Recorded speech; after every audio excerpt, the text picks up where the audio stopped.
यं ब्रह्मा वरुणेन्द्र रुद्रमरुत स्तुवन्ति दिव्यैस्तवै वेदै साङ्गपदोक्रम पनिषदै गायन्ति यं समगाः। ध्यानावस्थिता तन्रतेन मनसा पश्यन्ति यं योगिनो यस्यन्तं न विदुः सुरसुरगणा देवाय तस्मै नमः। श्रीमत्सचन्दन चर्चितो ज्वलभू शुक्राम्बरा मल्लिका मालाङ्कृतकुण्डला प्रवील सन्मुक्ता वलिशोभिता सर्वज्ञान निदान पुस्तकधरा रुद्राक्षमालाकरा वाग्देवी वदनाम्बुजे वसतु मे त्रैलोक्य माता चिरम्। मुखं करोति वाचालं पङ्गु लघ्यते गिरिं यत्कृपा तमः वन्दे परमानन्दमाधवम्। नमो भगवते तस्मै व्यासाय मिततेजसे यस्म प्रसादादात् वक्ष्यामि नारायण कथामिमाम्। नारायणं नमस्कृतं नरं चैव नरोत्तमं देवीं सरस्वती व्यासं ततो जये मुदीरये। या कुन्देन्दु तुषारहार धवला या शुभ्रवस्त्रावृता या वीणावरदण्डमण्डितकरा या श्वेतपद्मासना या ब्रह्मच्युत शङ्कर प्रवृत्ति देवैः सदा वन्दिता सा मा पातु सरस्वती भगवती निशेष जाड्यापहा। कायेन वाचा मनसेन्द्रियैर्वा बुद्ध्यात्मना वा प्रकृति स्वभावात् करोमि यद्यत् सकलं परस्मै नारायणायति समर्पयामि। अथ सप्तमो अध्याय। कुमारजी आज्ञा गर्नुहुन्छ हे अगस्त्य मुनि। सती देवीले त्यसरी प्राण त्यागेको देखेर देवता यक्ष गन्धर्व किन्नर नाग दैत्य र ऋषि मुनि सबैले ओहो साह्रै अनर्थ भयो भन्दै आश्चर्य माने। उसै बेला अकस्मात आँधी चलेर धुलो उडी सारा आकाश ढाक्यो र विपरीत हावा चल्न लाग्यो। बिना बादलकै मेघ गर्जन लाग्यो। यज्ञमा उपस्थित सबै देवता यक्ष गन्धर्व किन्नर दैत्य नागहरू धुलो उडेर आँखामा परी हेर्न असमर्थ भए। वायुको वेगमा अड्डिन नसकी भूमिमा घोप्टिए। वायुको त्यो उग्र वेगले कतिलाई उडाएर लग्यो, कति भूमिमा पछारिए, कति रुन कराउन लागे। त्यस हुरीमा परेर कतिको हात भाँचियो, कतिको खुट्टा मर्कियो, कतिले भुइँमा टाउको टेक्न पुगे, कतिको मुख भूमिमा घोप्टिएर माटो खान लागे। उठ्न असमर्थ भएका जति रुन कराउन लागे। कति रक्षा गर मरे बचाओ बचाओ भन्न लागे। यस्ता प्रकारले यज्ञमा उत्पात भएको केही बेरपछि हुरीको वेग कम भयो र दक्ष प्रजापतिले चिन्ता गरी सबै छोरी ज्वाइँलाई नडराओ, डराउनु पर्दैन भनी सान्त्वना दिइसकेपछि चित्त व्याकुल गरी अब कसो गरौं भन्दै गुरु बृहस्पति कहाँ गएर बिन्ती गरे। हे गुरु, अनर्थ भयो, अब कसो गर्ने? असम्भव कुरा प्रत्यक्ष भयो भन्दै भयभीत स्वरमा कराउन लागे। त्यसै बेला नारदजीले सतीदेवीले अग्निकुण्डमा हाम फाली प्राण त्याग गरेको देखि हावाभन्दा पनि वेगले शीघ्र कैलाश पुगी महादेवका चरणमा दण्डवत गरी उभिरहे। अनि हे नारद, तिमी के भन्न आएका भन, किन मौन उभिरहेका छौ? यस्तो शङ्करजीको आज्ञा सुनि हात जोडेर नम्र स्वरमा बिन्ती गरे। हे ईश्वर, हजुरकी प्राण प्रिया सतीदेवी दक्ष प्रजापतिको यज्ञ अग्निमा हाम फालेर प्राण त्याग्नुभयो। किनभने हे जगदीश्वर, हे करुणानिधे, पापिष्ट दक्षले हजुरलाई अनेक क्षुद्र वचनले हेला गरी निन्दा गरेको। त्यो महादेव कहाँ कसको देवता हो? त्यो त बौला हो। त्यसलाई नडाकेर मेरो के हुन सक्दछ? मेरा 33 कोटी छोरी ज्वाइँ र ब्रह्मा विष्णु आदि छँदैछन्। कस्तै भए पनि म त्यसलाई ढाक्ने होइन। इत्यादि अनेक दुर्वचन बोलेको सुन्दा सहन नसकी क्रोधयुक्त भएर भूमिमा लात्ताले हानी यज्ञको परिक्रमा गरी कसैको पनि मुखतर्फ नहेरी केवल हजुरको नाम शिव शिव भन्दै यज्ञ अग्निमा हाम फाली प्राण त्यागिन्। हे प्रभु, हजुरको डरले अग्निले देह दग्न गर्न सकेको छैन। केवल प्राण छाडेर यज्ञ कुण्डमा शयन गरेर सुतिरहनु भएको छ। हे ईश्वर, यही कुरा बिन्ती चढाउन आएको हुँ। हे चन्द्रमौले, अनर्थ भयो, अब के गर्ने? यति भनी नारदजी उभिरहे। नारद मुनिका कुरा सुनेर महादेवले आज्ञा भयो। हे मुनि, तिमीले भनेको कुरा निश्चय हो कि होइन? शिवको वचन सुनेर नारदले भने, हे जगदीश्वर, हजुरका सामु मिथ्या बोल्ने साहस अथवा शक्ति ममा छैन। ध्यान दृष्टिले हेर्नु भए सत्यासत्य ज्ञात हुनेछ। नारदजीका त्यस्ता वचन सुनि ध्यान दृष्टिले विचार गरी अनन्त क्रोधले तिनै नेत्रबाट अग्निका ज्वाला निकाली दारा किन्दी पाखुरा निमोट्दै नारदजीको सामुन्य नै भन्नुभयो, हे मुनि, 33 कोटी देवताले रक्षा गरेको पापिष्ट दक्षको विनाश नगरी छाड्ने छैन। अब तिमी आफ्नो आश्रममा जाऊ भनी बिदा दिनुभयो। र नारदजी गएपछि शिवजीले सतीदेवीलाई सम्झेर रिसले तिनै नेत्रबाट अग्निका जस्तै ज्वाला निकाली शिखाबाट एउटा जटा झिकेर भुइँमा पछारे। त्यसबाट मेघ गर्जे जस्तै चर्को शब्द गरी भयङ्कर चतुष्षष्ठी योगिनी र भूतप्रेत पिचास प्रमथगणले सहित भएर महाकाली उत्पन्न भइन्।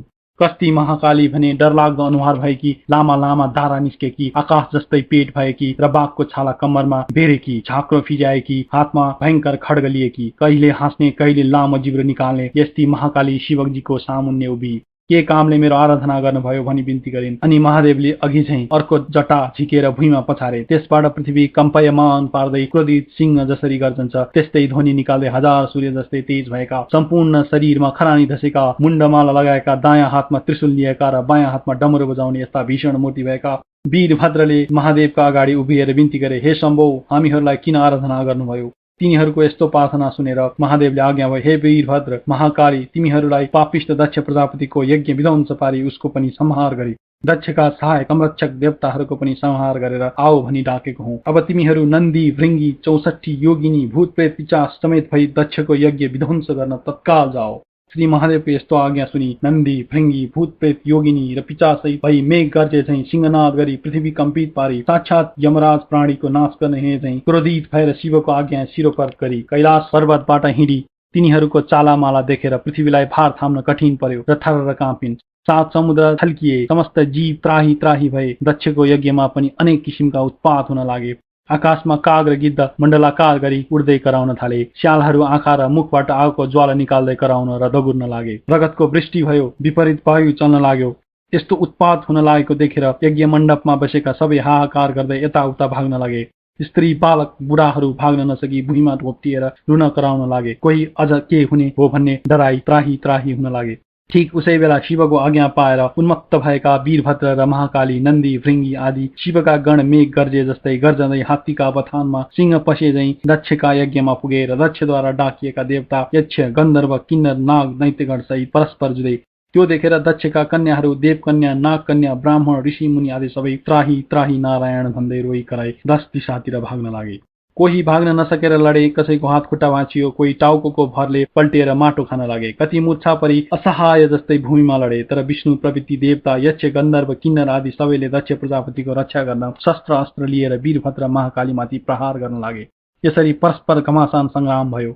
इन्द्रादि देवताहरूले कुन कुन अस्त्र प्रहार गरे भने इन्द्रास्त्र, अग्न्यास्त्र, देवास्त्र, वरुणास्त्र, पाशुपतास्त्र, ब्रह्मास्त्र, तोमर, गदा, खड्ग र मुसल, नागपास आदिले वीरभद्र महाकाली र 64 योगिनी, भूत प्रेत, प्रमथगण र विषम ज्वर माथि प्रहार गरे। त्यस्ता तरहले आफूमाथि सशस्त्र प्रहार गरेको देखेर वीरभद्रका गणहरूले पनि कठोर स्वरले गर्जेर दक्षका सैन्यभित्र पसी जति भेटे उतिको टाउको समाती, निमोठी, हात खुट्टा भाँची, मुड्कीले रगत छदाई देवताहरूको संहार गरे। उता महाकालीले प्रत्यक्ष काल जस्तै खड्गली, वर्षाकालको प्रचण्ड मेघ गर्जे झैं गर्जी, सिंहनाद गर्दै मृगका फौजमा सिंह पसे झैं र सुकेका प्रालमा आगो लागे झैं दक्षका सेनाको संहार गरिन्। वीरभद्र समेत नन्दी, भृङ्गी, 64 योगिनी, भूत प्रेत, पिचास, प्रमथगण समेतले शत्रुतिरका कसैको शिर, कसैको हात खुट्टा छुट्टाए, कसैलाई निमोठी रगत पिएर नाच्न लागे, कोही हाँस्न थाले, कसैको मासु लुछेर खाए, कसैको कोखामा पाल पारेर रगत पिउन लागे, केही देवता भागे। यसरी दक्षका सेना र कोटी कोटी देवताको संहार गरे। त्यसरी संहार गरेको देखेर दक्षका सेना र देवताले वीरभद्र र महाकालीमाथि आफ्ना सशस्त्र प्रहार गरे।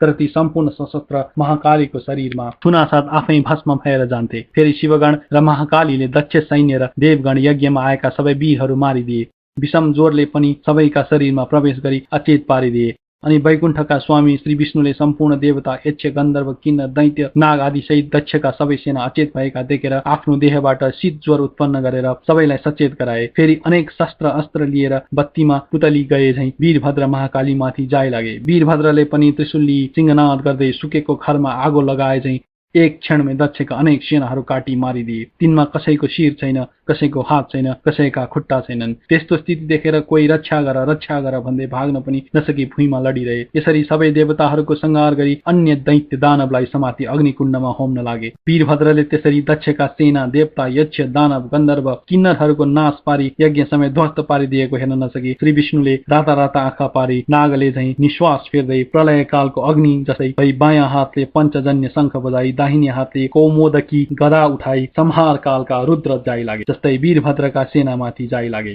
त्यो देखेर देवता, यक्ष, गन्धर्व, किन्नर, नाग आदि सबै र दक्ष प्रजापतिका सेनाले धन्य धन्य विष्णु, तिम्रो जय कल्याण होस् भन्दै आफ्ना सशस्त्र लिई विष्णुको सहायतामा लागेर कठोर युद्ध गरे। त्यस्तो देखेर महाकाली रिसले आगोको ज्वाला झैं डरलाग्दो तेज प्रकट गरी खड्गली जाई लागिन्। त्यो देखि भूत प्रेत, पिचास, प्रमथगण, डाकिनी, शाकिनी र 64 योगिनी सबै युद्ध गर्न लागे। जस्तै ठूलो हावा चल्नाले मेघ टुक्रा टुक्रा हुन्छ, त्यस्तै दक्षका सेना, देवता, दैत्य, गन्धर्व, किन्नर, नाग आदि 10 दिशामा भागे। तब विष्णुले निर्धक्कसित वीरभद्रको छातीमा कौमोदकी गदा प्रहार गरे। त्यो गदा वीरभद्रको छातीमा बज्रन गयो अनि ती मूर्छा परी भुइँमा ढले। फेरि विष्णुले नन्दी, भृङ्गी, 64 योगिनी, भूत प्रेत, पिचास, प्रमथ गणका उपर शंखको चक्रो शब्दका साथ शस्त्रास्त्र प्रहार गरे। त्यसरी विष्णुको प्रहारले कति लडी भुइँमा पल्टे, कति मूर्छा परे, कति भागे। त्यो देखेर दक्ष प्रजापतिका सेना धन्य धन्य विष्णु भनी स्तुति गरी पुष्पवृष्टि पनि गरे। तब विष्णुले पञ्चजन्य शंख बजाए। मूर्छा भइरहेका वीरभद्र महाकालीका कानमा देवता, यक्ष, गन्धर्व, किन्नर र दक्षका सेनाले संकुल ध्वनि र धन्य धन्य विष्णु भनी स्तुति गरेको शब्द पर्यो र चेतना फर्क्यो। आफ्ना सैन्य केही भूमिमा ढलेका, केही भाग्न लागेका र केही के कसो गरौं भनी अन्योलमा परेकोदेखि अत्यन्त क्रोधित भई काल सदृश त्रिशूल लिई विष्णुलाई लक्ष्य गरी वेगले प्रहार गरे।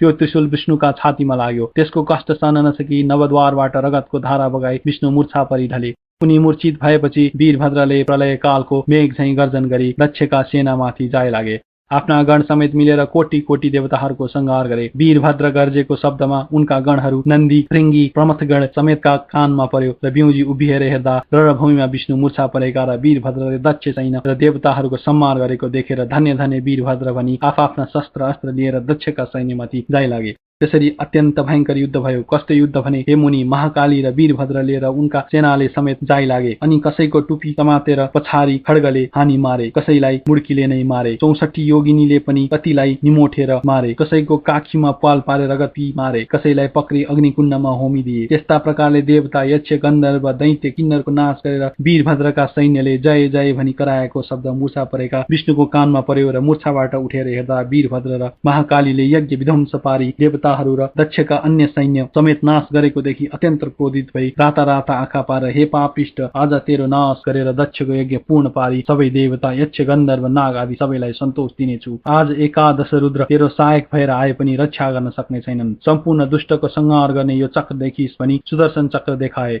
विष्णुले भनेको त्यस्तो शुद्र वचन सुनेर वीरभद्र रिसले चूर भई भन्दछन्, हे पापिष्ट विष्णु, सम्पूर्ण दुष्टको नाश गर्ने चक्र भनेर देखाइस्। तेरो पराक्रम माफिक यो चक्र मेरो उपर प्रहार गरेर हेर। मुखले भनेर मात्र केही हुन सक्दैन। यस्तो वीरभद्रको वचन सुनि विष्णु रिसाई वीरभद्रलाई ताकेर सुदर्शन चक्र प्रहार गरे। त्यो चक्र अनेक सूर्यको जस्तो तेज र प्रलय कालको गर्जे झैं गर्जना गर्दै काल रुद्र नाश गर्न गए झैं गयो। त्यस्ता प्रकारले आएको त्यो चक्रलाई देखि नन्दी, भृंगी, भूतप्रेत, 64 योगिनी, प्रमथगण आदि शिवगण त्राही त्राही वीरभद्र महाकाली भनी उनका नगिचै गए। जस्तो समुद्र मथनमा कालकुट विष निस्केर सबैलाई भस्म पार्न खोज्दा शिवले पान गर्नुभएको थियो, त्यस्तै त्यो चक्र आएको देखेर मुख बाइदिनाले वीरभद्रको मुखमा पस्यो र निल्न तयार भएको देखि विष्णुले चाँडो गरी वीरभद्रका मुखबाट सुदर्शन चक्र झिकी त्यहाँबाट अन्तर्ध्यान भई वैकुण्ठ जाँदा भए। इति श्री स्कन्द पुराणे केदारखण्डे माघ महात्म्ये कुमार अगस्त्य संवादे श्री स्वस्तानी परमेश्वर्या व्रतकथायां दक्षसेना वधूनां 7मो अध्याय।